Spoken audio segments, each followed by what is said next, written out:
Hi, welcome aboard Arwen. As you can see, I am moored in the Cat Down area of Plymouth. So Mount Batten Breakwater is behind you at the moment, and behind me is Queen Anne's Battery. I've just moored just to have a quick tidy up before we go sailing in Plymouth Sound. It's a glorious day. High tide was around about 10 o'clock, so we're just beginning to see the tide beginning to turn to go out. I thought I'd take this quick opportunity to show you some of the rigging adjustments that I've made. Many of you followed the channel and the blog will know that one of my problems has been this crease from throat to clew, which I just haven't been able to get rid of. Now, thanks to so many of you out there on Facebook and on replies to my blog and YouTube channel, I think we may have solved it. So I've made a number of adaptations. Number one, the top yard kept drifting away from the mainmast. Now, this is a standing lug sail and it should have been held quite close, and I could never get it to set properly at the top.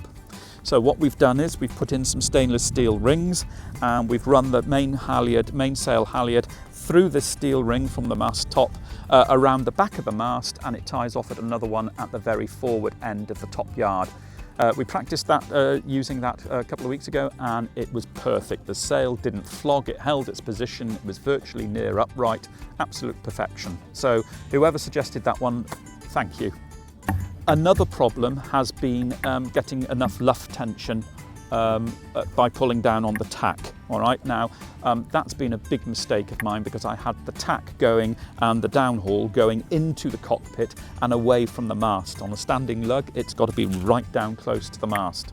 So what we've done is we've altered that by running the tack downhaul down through the masts. I've done a lot of refitting of the block tackles, moved them back to create sufficient tension, and today we're going to test out that new arrangement to make sure that that works. I've also moved the sail right up on the yard, so the peak goes right to the very top of the sail. All right, I gained a good 8 inches there, which means I'm hoping to gain a good 8 inches down at the tack, which should lift it all clear of the cockpit.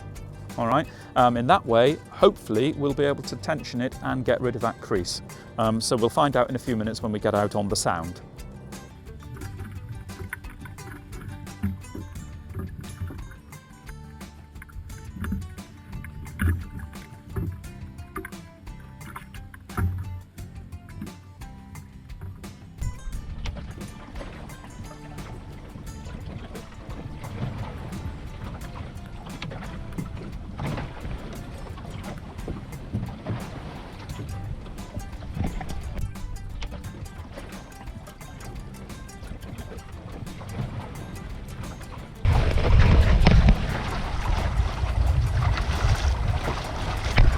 Well, let's take a look at the crease.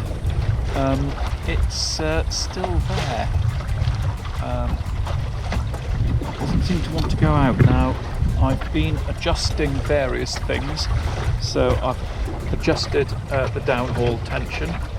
That seems to be working a lot better. That sail is now so close to the mast. Much better arrangement. I'm so pleased with that. And thanks to everyone who helped me on that one. The downhaul blocks seem to be working fine. Maybe it's the position of the sprit boom. And the other thing I notice is that right up the top there, it hasn't quite pulled itself all the way up, and I'm wondering whether or not there's a bit more mileage in there.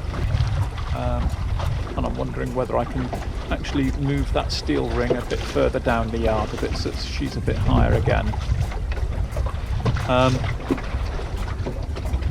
It should be something to do with the the downhaul tension, I would think, to get rid of that. But we'll have a fiddle about and we'll see what happens in the next few minutes.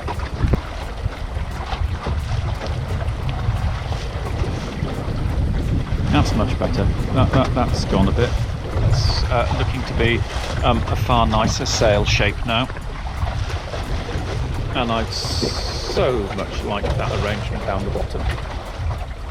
Thanks everyone. I really appreciate all your help on that. Pity I couldn't work it out myself, but there you go. That's the problem when you learn to sail in a laser and then you come to a rig like this with nothing in between. What do you expect?